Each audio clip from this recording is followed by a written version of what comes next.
થરાદ પોલીસે વાંતડાઉ ગામની સીમમાં ભારતમાલા રોડ પરથી 12.99 લાખથી વધુના માદક પદાર્થ અફીણ અને હિરોઈન સાથે 2 આરોપીઓને ઝડપી પાડ્યા છે.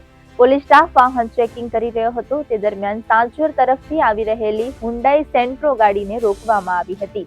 ગાડીની તપાસ કરતા તેમાં 2 ઈસમો બેઠેલા હતા અને તેમના પાસેથી શંકાસ્પદ પદાર્થ મળી આવ્યો હતો. સ્થળ પર FSL અધિકારીને બોલાવી ચકાસણી કરાવતા તે પદાર્થ અફીણ અને હેરોઈન માર્ફિનનું હોવાનું પુષ્ટિ હતી. પોલીસે 4.83 ગ્રામ અફીણ અને 211.81 ગ્રામ હિરોઈન જપ્ત કર્યું હતું. કુલ 12.99 લાખનો મુદ્દામાલ સાથે 2 આરોપીની ધરપકડ કરવામાં આવી હતી. પ્રાથમિક તપાસમાં આરોપીઓ પંજાબથી ડ્રગ્સ લાવી મુંબઈ પહોંચાડવાનું હોવાનું સામે આવ્યું હતું.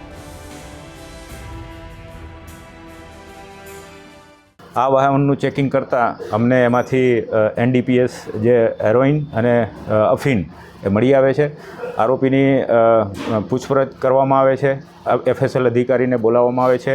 સરકારી પંચો રૂબરૂ જે NDPSના રૂલ્સ પ્રમાણે અમે કાર્યવાહી કરી છે અને લગભગ 211 ગ્રામ જેટલું એટલે 10,59,000નું અને 50 રૂપિયાનું અમને ત્યાં હેરોઈન મળે છે અને અફીણ પણ મળે છે.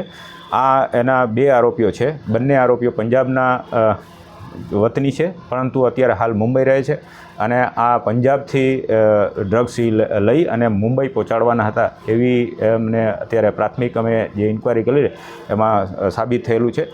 અત્યારે મારી બાજુમાં બેઠા છે દેસાઈ, એ આ ગુનાની તપાસ માવસરી પોલીસ સ્ટેશનના પોલીસ ઇન્સ્પેક્ટર જે ચલાવી રહ્યા છે. હાલ અમારી પાસે 5 દિવસના રિમાન્ડ ઉપર આરોપીઓ છે.